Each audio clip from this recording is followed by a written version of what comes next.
중국에 억류 중인 탈북민들에 대한 강제 북송 우려가 잇따른 가운데 유엔 난민기구가 탈북민들의 강제 북송 반대 입장을 분명히 밝혔습니다.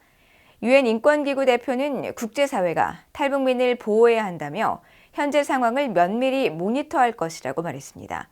김영권 기자가 보도합니다. 북한 정권이 봉쇄했던 국경을 다시 열기 시작하면서 중국에 억류 중인 탈북민들의 강제 북송도 임박한 것으로 알려지고 있습니다.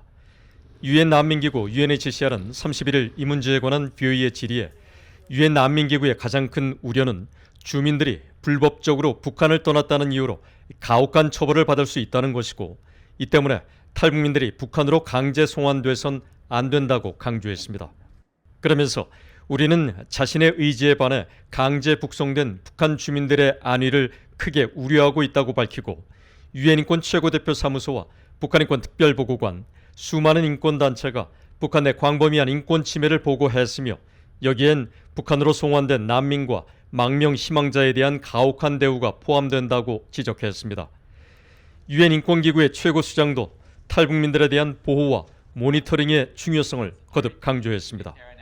볼코 트르크 유엔 인권 최고대표는 앞서 로버트 킹 전 국무부 북한 인권 특사와 수전 숄티 북한 자유연합 의장 등 10명이 탈북민 북송을 막아달라며 보낸 공동서한에 대한 답장을 통해 서울 유엔 인권 사무소를 포함해 유엔 인권 최고대표 사무소는 북한의 국경이 다시 열릴 가능성이 커짐에 따라 탈북민들의 상황을 계속 면밀히 모니터링할 것이라고 밝혔습니다.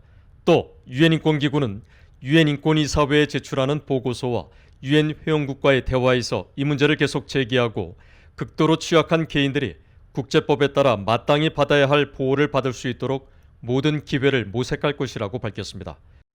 튀르크 대표는 지난 17일 유엔 안보리가 개최한 북한 인권 공개회의 때도 이 문제에 대한 국제사회의 노력을 당부했습니다. I therefore urge all states to refrain from forcibly repatriating North Koreans and to provide them with the required protections and humanitarian support. 이런 가운데 한국의 탈북민 출신 국회의원으로 31일 체코에서 개막한 대중국 의회간 연합체 아이팩 총회에 참석 중인 지성호 의원은 이날 VOA에 유엔 기구들이 중국에 직접 목소리를 내야 한다고 강조했습니다.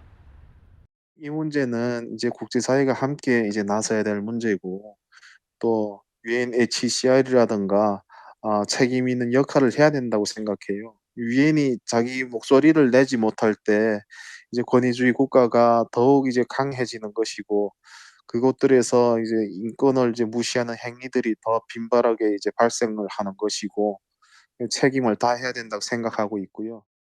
지 의원은 그러면서 오는 2일로 예정된 아이팩 총회 연설을 통해 중국에 억류 중인 무고한 탈북민들이 북송돼 정치범 수용소로 끌려가거나 처형에 직면하는 반인도적 상황을 반드시 막아야 한다는 점을 강조할 것이라고 말했습니다. BA 뉴스 김영권입니다.